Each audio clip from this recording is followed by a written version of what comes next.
Hello. कैसे हैं आप लोग बताएं। उम्मीद करती हूँ सब लोग स्वस्थ होंगे, अच्छे होंगे। आज माता का 6वां दिन है। आज बुधवार है और आज कात्यायनी माता का भी दिन है। कात्यायनी माता जो है वो सब कुछ देने वाली हैं, क्योंकि वो कृष्ण की पत्नी बनने की कोशिश कर रही थी गोपी बन के। तो वो काम, क्रोध, मद, लोभ हर चीज़ को देने वाली हैं। लेकिन मुख्यतः अगर इनकी बात की जाए ना, तो ये ऐसे ही हैं कि ये दया बहुत दिखाती हैं। दया दिखाने के कारण ऐसा है कि ये क्या करती हैं कि कोई अच्छा कार्य करता है, किसी के लिए दया वगैरह दिखाता है, तो ये उसके ऊपर विशेष कृपा करती हैं। कहने का मतलब ये है कि हमें अपने जीवन में एक ऐसी प्रवृत्ति को लेकर चलना चाहिए जो दयालु हो, दयालु के साथ साथ बहुत ही सुलझी हुई हो। हमसे कोई अगर कुछ भी चाहता हो, जो देने योग्य हो, जो उसको समझाने योग्य हो, वो हम कर दें, वो हम कर सकें, ये माता जी हमको कहती हैं करने के लिए। हम महिला हो या पुरुष, हम दया, भाव, प्रेम, काम, मोक्ष, हर चीज़ के लिए, हम हर चीज़ के लिए जो चाहत रखते हैं।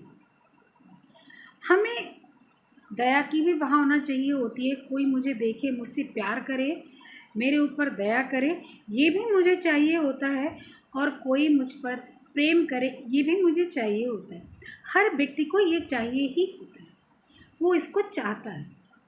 तो जब वो व्यक्ति इसको चाहता है, तो हम अपनी तरफ से ऐसी कोशिश क्यों ना करें कि हमसे भी किसी को लाभ हो। अब वो लाभ किस प्रकार का है, इसका मतलब ये नहीं कि किसी भी प्रकार का लाभ हो। कुछ हम गलत काम कर रहे हैं, उससे उसको लाभ दे रहे हैं, कुछ हम ऐसा काम कर रहे हैं जिससे दुनिया को नुकसान हो रहा है, बस एक व्यक्ति विशेष को फ़ायदा हो रहा है, ऐसी बात नहीं। हमें ऐसा कुछ काम करना चाहिए कि जिस भी व्यक्ति के लिए, जिस भी समाज के लिए, जिस भी संस्था के लिए हम काम कर रहे हैं, उस संस्था को, उस समाज को, उस व्यक्ति को एक अच्छे जीवन के लिए, एक अच्छे भविष्य के लिए उसको फल प्राप्त हो, उसको उसका फायदा हो। ये हमारा मानना है। अब लोग किस प्रकार से इसको लेते हैं वो अलग सी बात है। भाई वो किस प्रकार से इसको महसूस कर रहे हैं वो अलग सी बात है। लेकिन हमारा जो काम है, अब ये दया भाव आप किसी के ऊपर दिखा सकते हो। ये दया भाव आप, कोई चींटी है उसके ऊपर दिखा सकते हो, कोई चिड़िया है आप उसके ऊपर दिखा सकते हो, कोई मनुष्य है उसके ऊपर दिखा सकते हो, कोई दुखिया है उसके ऊपर दिखा सकते हो। आपको दया दिखाने के लिए कहीं दूर दूर जाने की ज़रूरत नहीं है कि दया दिखाना है तो कहीं दूर जाना है, दया दिखाना है तो कहीं किसी को व्यक्ति विशेष को आपको खोजना पड़ेगा। नहीं है, ऐसी बात नहीं। आपको दया दिखाना है तो आपको कोई ना कोई इस प्रकार से मिल जाएगा जिसको आप दया दिखा सकते हो। दया दिखाने के लिए किसी को कुछ बताने की, यहाँ तक आपके पास कुछ होने की भी ज़रूरत नहीं है। आप किसी को भी कुछ अगर देना चाहते हैं, किसी से भी कुछ प्राप्त करना चाहते हैं, तो ये होना आवश्यक है कि आपके अंदर वो चीज़ प्राप्त करने की क्षमता हो, या आप किसी को दया अगर दिखाते हैं तो आपके पास बस दया दिखाने की क्षमता हो। मतलब कि अगर आप किसी को कुछ देना चाहते हैं, जैसे आप किसी के लिए अगर दया दिखा सकते, किसी गरीब बच्चे को आप पढ़ा सकते हो, किसी गरीब बच्चे को अपना पुराना कपड़ा दे सकते हो अगर नया आपके पास देने के लिए नहीं है। आप उसको तन ढकने के लिए कपड़े के साथ साथ आप सर्दी में, गर्मी में टोपी दे सकते हो, जूता दे सकते हो। ये तो एक मानवता की बात होगी। लेकिन अगर आपके पास इतनी क्षमता है कि आप किसी को शिक्षा दे सकते हो, किसी को भोजन दे सकते हो, किसी को कुछ अच्छा रास्ता दिखा सकते हो, तो आप इसको भी कर सकते हो, करना भी चाहिए।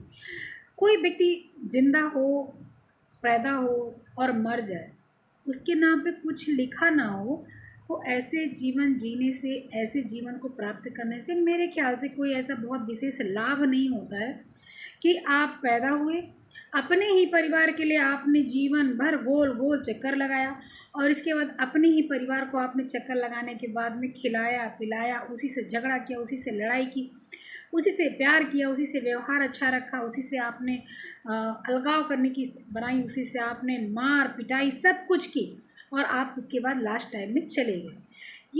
ये सिर्फ करने के लिए ईश्वर ने आपको नहीं भेजा। मैंने सुना है और पढ़ा भी है कि जब बच्चा पेट में होता है तो ईश्वर से वो बार बार ये बोलता है कि भगवान मुझे बस किसी तरीके से इस नर्क से बाहर निकालो, क्योंकि वो बच्चा नर्क में ही रहता है, क्योंकि वो उस जगह रहता है जहाँ वो बच्चा सिर्फ गोल गोल घूम सकता, वो अपना हाथ नहीं फैला सकता, पैर नहीं फैला सकता, अपना सिर नहीं सीधा कर सकता। तो भगवान से कहता है भगवान इस नर्क से मुझे बाहर निकालो, फिर मैं बहुत अच्छा काम करूँगा, आपका भजन कीर्तन करूँगा और समाज के लिए काम करूँ। ये किसी भी धर्म की बात है, ये एक धर्म की बात मैं नहीं कर रही, आप प्लीज़ धर्म विशेष पर मत इसको ध्यान दीजिएगा। मैं इस प्रकार से बात कर रही हूँ, जो जिस भी धर्म से रिलेट करता हो वो उसको समझे। तो जब वो बच्चा बाहर निकलता है और उसके बाद वो क्या होता है ना, जब तक बच्चा रहता है बोलते हैं बच्चा भगवान का रूप है। जब तक बच्चा छोटा रहता है ना तब तक तो बहुत प्यार से रहता है सबके साथ में, उसको कुछ नहीं पता होता, वो सांप को रस्सी पकड़ समझ के पकड़ लेता है, चींटे को टॉफ़ी और वो समझ के मुंह में डाल लेता है। लेकिन जब वही बच्चा एक समझदार व्यक्ति बन जाता है, अगर वही बच्चा जो है 14 साल 15 साल 17 साल 18 साल, तो उसके अंदर वो वाली भावना आ जाती है कि किसको किस प्रकार से देखना है, मेरा फ़ायदा कहाँ है। ठीक है, अच्छी बात है, फ़ायदा आपको अच्छा होना चाहिए जीवन में। अगर फ़ायदा नहीं होगा तो ज़िंदगी आगे नहीं बढ़ेगी, ये बात अपनी जगह एकदम सत्य है। लेकिन अगर आप जो है 100 रुपये कमा रहे हैं तो 50 पैसे बराबर, मैं रुपए की बात नहीं करी, मैं हर चीज़ की बात करूँ, अगर आप 100 रुपये कमा रहे हैं तो 50 पैसे के बराबर किसी की मदद कर दीजिए, मीठे बोल बोल दीजिए। अगर वो बहुत दुखी है, आप मीठे बोल बोल दें तो हो सकता है वो खुश हो जाए। आप बहुत दुखी है आदमी तो आप हंस दें, मुस्कुरा दें, हो सकता है वो मुस्कुरा उठे। आप जो है बहुत बेचारे को कोई तकलीफ़ हो रही, उसको भूख लगी, तो अपने 2 रोटी में से 1 रोटी आप उसको भी दे सकते हैं। ऐसे आप बहुत कुछ कर सकते हैं जिससे वो व्यक्ति बहुत ही खूबसूरत तरीके से आपको आशीर्वाद देने के साथ साथ अपनी ज़िंदगी का एक पल खुश महसूस कर सकता है। बहुत ज़्यादा लंबा नहीं बोलूँगी, क्योंकि ऐसे सारे विषय ऐसे होते हैं, इस पे बोलते जाओ तो बोलते जाओ। बोलने की कोई भी ऐसी लिमिट नहीं होती कि आप बोल ना पाओ। लेकिन फिर भी लास्ट में बोलूँगी, आज 6वां दिन है माता जी का। मैं बहुत लेट हो गई वीडियो बनाने में, लेकिन फिर भी अगर आप लोग का 2-4 लोग का भी रिक्वेस्ट आएगा कि नया वीडियो है तो मैं ज़रूर आगे कंटिन्यू करूँगी। 7वां 8वां 9वां 10वां रोज़ कुछ ना कुछ होता है हमारे पास कहने के लिए, बोलने के लिए, समझने के लिए। बस निवेदन है ये कि माँ कात्यायनी सब कुछ दे सकती हैं, आपको मोक्ष दे सकती हैं, आपको धन दे सकती हैं, आपको दौलत दे सकती हैं, आपको खुशी दे सकती हैं, आप सुख समृद्धि सब कुछ दे सकती हैं। बस ये तय करता है कि आप किस वे में मांगते हैं, किस तरीके से मांगते हैं, किस लिए मांगते हैं। अगर आप माँ से इसलिए मांगते हैं कि मैया मुझे कुछ दे दो ताकि मैं साईं इतना दीजिए जाके कुटुंब समाए, मैं भी भूखा ना रहूँ, साधु ना भूखा जाए, तो मैं इतना दे दीजिए कि मैं, कोई कुत्ता है दरवाजे पर तो उसको एक रोटी दे दूँ, या कोई गरीब भिखारी आया है जो वास्तव में भिखारी है उसको मैं जो है कुछ खिला सकूँ।